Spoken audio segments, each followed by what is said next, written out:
고난주간 셋째 날인 화요일입니다. 이날은요, 과부의 두렙돈 사건이 있었죠. 그리고 예수님과 제 아들이 함께 감난산 위에 올라가서 저 예루살렘을 바라보게 됩니다. 예수님과 제 아들이 감난산 위에서 예루살렘을 전경으로 보고 있을 때에 제 아들이 세상 끝에는 무슨 일이 있습니까? 라고 종말의 징조에 대해서 3절에 물어보게 됩니다. 그때 예수님께서 종말의 때에 대해서 비유로 말씀하시는데 그것이 바로 마태복음 24장과 25장이고요. 그래서 마태복음 24장과 25장은 작은 요한계시록이다 라고 할 정도로 종말의 때 일어날 일들을 일목요연하게 쭉 설명하고 있습니다. 자, 종말의 비유가 7가지로 나오고 있는데요. 24장과 25장에 첫 번째 비유는 무화과나무 비유입니다. 무화과 나무 열매가 맺힐 것은요, 그 잎사귀를 보면 아는 것처럼 종말의 때도 알 수 있다는 겁니다. 두 번째 비유는요, 노아의 때와 같다는 겁니다. 예수님께서 다시 오실 때가 돼도 사람들은 무관심하다는 겁니다. 흥청망청 죄에 빠져 있다는 겁니다. 하지만 노아의 때처럼 반드시 하나님의 때가 되면 예수님의 심판이 있다는 거예요. 세 번째 비유는 어떤 이들은 데려감을 당하고 어떤 이들은 버려둠을 당할 것이다 라는 비유입니다. 예수님을 믿는 이들은 하나님 나라에 가게 되고요, 그렇지 않은 이들은 어떤 지식이 있을지라도 어떤 사람이라고 할지라도 버림당하고 하나님 나라에 가지 못하는 겁니다. 네 번째 비유는요, 충성되고 지혜 있는 종과 악한 종의 비유입니다.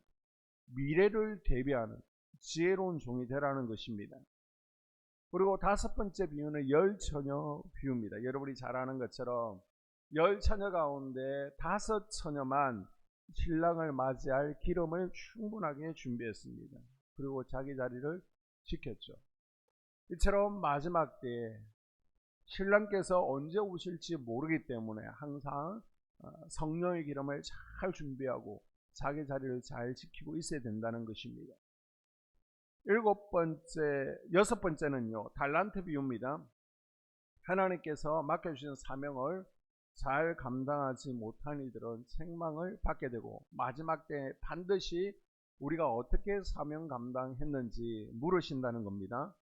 마지막 7번째는요, 양과 염소를 분별하는 비유입니다. 낮에는 함께 올려 있습니다. 그러나 밤이 되면 양과 염소를 나눈 것처럼 마지막 심판의 밤이 되면요, 양들은 천국 우리로, 염소들은 지옥 우리로 함께 구분을 한다는 것입니다. 예수님께서는요, 이 비유를 통해서 우리에게 종말의 때에 가져야 될 신앙 자세에 대해서 설명해 주고 있습니다. 그럼 우리가 종말의 때에 가져야 될 신앙 자세가 뭐라는 겁니까? 세 가지로 말씀드리면요, 첫째는 성전에 모이기를 힘써야 된다는 것입니다. 따라볼까요? 성전에 모이기를 힘써야 합니다. 성전에 모이기를 힘써야 합니다. 자, 15절 이하에 그러므로 너희가 선지자 다니엘이 말한 바 멸망에 가증한 것이 거룩한 곳에 선 것을 보거든 그때 유대에 있는 자들은 산으로 도망할지어다. 아멘. 예수님께서 종말의 성도들에게 산으로 도망하라 라고 했는데 이 마지막 때의 산은 어디라는 겁니까? 바로 성전을 의미합니다. 자, 이사야서 2장 2절에서도요, 만일에 여호와의 전에 산이 모든 산 꼭대기에 굳게 설 것이요. 아멘. 여기서 산은 여호와의 산입니다.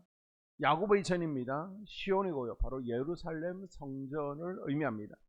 따라서 산으로 도망하라 라는 말씀은요, 성전에 모이기를 힘쓰라는 것입니다. 언제요? 마지막 때.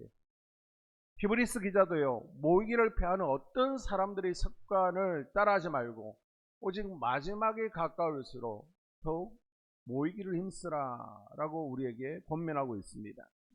스바냐 선지자도요, 모일지어다 여호와의 진노가 너에게 임하기 전, 여호와의 분노의 날이 너에게 이르기 전에 모일지어다. 말세를 사는 성도들에게 하나님을 찾고 성전에 모이는 것이 최선의 방법임을 알려주고 있습니다. 점점 가난한 신자들이 늘어나고 있습니다. 가나안이 뭐예요? 거꾸로 하면 안 나가. 교회 안 나오겠다는 겁니다. 코로나를 거치면서 사이버 교회들이 늘어나고 그냥 각자 집에서 내 취향대로 유명 목사의 설교를 틀어보는 겁니다. 그래서 틀다가 마음에 안 들면 다른 거 틀어서 나는 예배 드렸다라고 합니다. 애기 엄마들은 너무 좋아하죠. 아이들 안 챙겨도 되고요. 또 헌금 안 해도 되고 얼마나 좋습니까? 기둥뒤 신자들도 늘어나고 있습니다. 교회에서 뭔가 하는 것이 부담스럽다는 겁니다. 그래서 그냥 기둥뒤에 숨어서 주일 예배만 참석할 테니 다른 것들은 터치하지 말라는 것입니다. 그래서 우리 교회는 아예 기둥을 다 없애버렸잖아요. 교회의 존재 목적 가운데 여러분 예배만 있는 것이 아니라요. 교육도 있습니다. 훈련받아야 되는 거예요. 전도도 있습니다. 교제도 있습니다. 사역도 있습니다. 그런데 터치받는 것을 원치 않는다는 것입니다. 왜 우리가 성전에 모이기를 힘써야 됩니까? 교회는 그리스도의 몸입니다. 그리스도의 몸에 붙어 있어야 생명이 있습니다. 어제 말씀드렸잖아요. 열매가 있습니다. 광야 시절 하나님께서는 성막을 만들게 하시고요.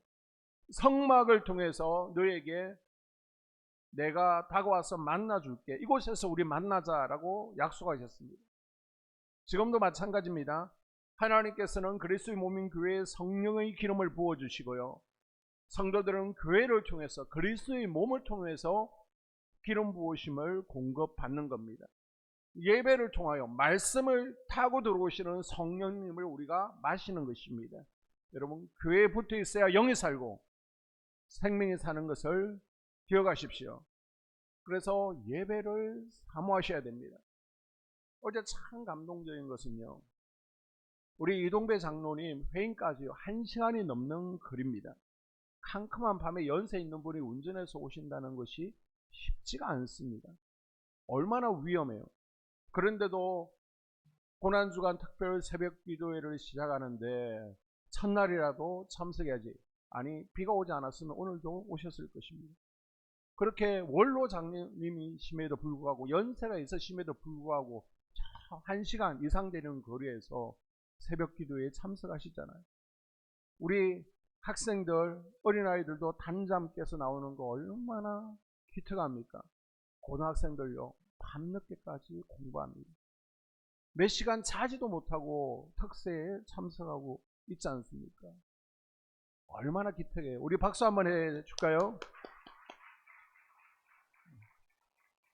여러분 집사만 되어도 제가 얘기하지 않습니다. 아이들보다 못한 권사가 되어야 되겠습니까? 예배가 회복되어야 여러분 인생이 회복되었습니다. 하나님은 예배를 통해 우리의 문제를 해결하시고 축복하십니다.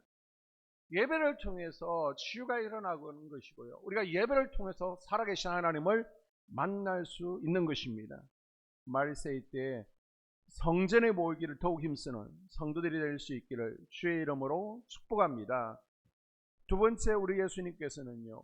기도의 능력이 떨어지지 않도록 하라는 것입니다. 자 17절에 지붕 위에 있는 자는 집 안에 있는 물건을 가지러 내려가지 말며. 아멘. 아멘. 자 유대인들의 집은 1층, 2층이 있는데요. 2층 위에서는 주로 곡식을 말리기도 하고요. 그곳에 쉬기도 하고요. 또 기온이 서늘해지는 저녁에는 기도도 하고 말씀을 묵상하는 곳이 유대인들의 지붕입니다. 베드로도 지붕 위에 올라가서 기도하다가 한 상을 보았죠. 그래서 지붕 위에 있다는 것은 뭘 의미하는 겁니까? 기도하고 있다는 것입니다. 예수님은요 종말의 때 깨어 기도하라 하십니다. 종말의 때 악한 영들은 두루다니며 삼킬 자를 찾고 있습니다. 악한 영들은 우리의 기도를 막아서 우리로 하여금 하나님 뜻대로 살지 못하게 하고요. 하나님 뜻을 구별하지 못하게 해서 실패하게 하고 실수하게 하며 자신의 종로로 타도록 합니다. 우리의 영을 죽여버리는 거예요. 사단 마귀의 밥이 되지 않으려면 우리는 깨어 기도해야 됩니다. 참 감사한 것은 여러분의 기도가 달라졌습니다. 우리 교회는요 기도가 살아있는 교회입니다. 금요 또 수요 성령 집회 때 여러분이 기도하는 것을 보면요 기도가 살아있어요. 얼마나 전투로 기도하는지 하늘 보좌를 흔드는 강력한 기도자로 바뀌었습니다. 우리 이제 중학생들도 기도하는 거 보면요, 얼마나 대견스러운지. 중1 뭘 알겠어요. 그런데 막 손을 흔들면서 1시간 동안 얼마나 간절히 기도하는지 모릅니다. 보통 특별 새벽 기도회 한다라고 하면 5시에 합니다. 그런데 우리는 출근하시는 분들이 좀 빠듯하지만은 일부러 5시 반으로 바꾸어서 30분 늦춰서 합니다. 왜요? 잘 나오지 못하시는 분들 함께 하자고. 그리고 5시 50분부터 6시 10분까지 20분 함께 기도합니다. 이것은 기도 잘 못하시는 분들을 다 함께 도와드리기 위해서, 또 기도를 혼자 잘 하실 수 있는 분들이 희생해 드리는 겁니다. 제가 기도요, 끊지 않아도요 1시간씩 다 기도합니다. 그런데 기도 못하는 분들을 위해서 우리 20분만 함께 기도합시다. 아니, 목사가 기도회를 인도하고 있는데 아직 예배를 마치지도 않았는데 어제 보니까 딱 2분이 먼저 가시더라고요. 제가 가지 말라고 해도 아랑곳하지 않고 그냥 가시더라고요. 출근해야 되면 어쩔 수 없죠. 아니라면 20분만이라도 함께 기도합시다. 다른 분들이 지금 1시간 기도하시는 분들이 희생하잖아요. 기도를 도와드리잖아요. 이렇게 기도로 훈련되어질 때 그게 사는 길인 줄로 믿습니다. 시편 기자는 기도하는 자는 홍수라도 범람치 못한다 라고 시편 32편 6절에서 말씀하고 있습니다. 기도가요, 악한 영의 공격을 막아내는 방어막인 줄로 믿습니다. 기도해야 우리 가정에, 우리 마음의 성전에 보호막이 쳐지는 것입니다. 기도하면요, 악한 영들이 한 길로 우리를 공격하려고 우리 가정을 깨르고 왔다가 7길로 도망가게 됩니다. 기도하면요, 우리를 묶고 있는 결박이 끊어집니다. 질병이 떠나갑니다. 아내분들은 남편을 위해서, 또 자녀들을 위해서 기도의 손을 높이 들고 보호막을 치십시오. 여러분의 가정에서 누가 영적인 가장입니까? 지금 이 사회에 참석하신 분이 영적인 가장입니다. 영적 제사장이에요. 그래서 여러분의 가정 성전에 독사가 들어오지 아니하고 들쥐가 정갈이 들어오지 아니하도록 기도의 향이 꺼지지 않게 관리하는 여러분의 가정에 영적 아브라함이 될 수 있기를 바랍니다. 주님 오시는 날까지 기도의 능력을 잃지 마시기를 바랍니다. 세 번째요, 예수님께서는 믿음의 초보 단계를 버리라 라고 우리에게 당부하십니다. 따라합니다. 믿음의 초보 단계를 버려야 됩니다. 믿음의 초보 단계를 버려야 합니다. 자, 19절에 그날에는 악이 벤 자들과 젖먹이는 자들에게 화가 있으리로다. 아멘. 성경에서요, 여자는 많은 경우 교회를 상징합니다. 그리고 본문의 여자 벤 아이 젖먹이는요, 교회 내에서 미성숙한 영적 어린아이들, 유아로 해석합니다. 이 말씀은요, 종말의 때에 장성하지 못한 성도들을 만들어내는 영적 유아들을 만들어내는 교회에 대한 주님의 책망입니다. 영적으로 어린 젖먹이 성도들을 영적 아버지 그리스도의 장사한 분량으로 성장시키지 못하는 교회들에게 화가 있다는 것입니다. 저도 여러분에게 우리 집사님, 권사님 잘해요, 잘한다 하면서 달래고 그렇게 재미있게 지내다가 그냥 여러분 장례 치러드릴 수 있습니다. 그랬다가 천국 못 가면 저를 얼마나 원망하겠습니까? 저 천국에 가봤더니 상급 하나도 없이 그냥 속옷만 걸치고 저 천국 변두리에서 예루살렘 성내에서 주님 보좌 앞에서 예배하는 성도들을 보면서, 저를 보면서 저 목사 때문에 내가 예루살렘 성에 못 들어왔다고 신령과 진정으로 얼마나 저를 씹어 돌리겠습니까? 목회자의 사명은요, 여러분을 예루살렘 성으로 인도하는 것입니다. 저희 사명은요, 여러분을 변화 성장시켜서 무장시키는 것입니다. 주님 심판대 앞에 섰을 때에 여러분은요, 잘했다, 착하고 충성된 종이다, 상급받게 하는 게 저희 사명입니다. 영적 아이 신앙을 버리시고요, 청년이 되십시오. 영적 아비가 되십시오.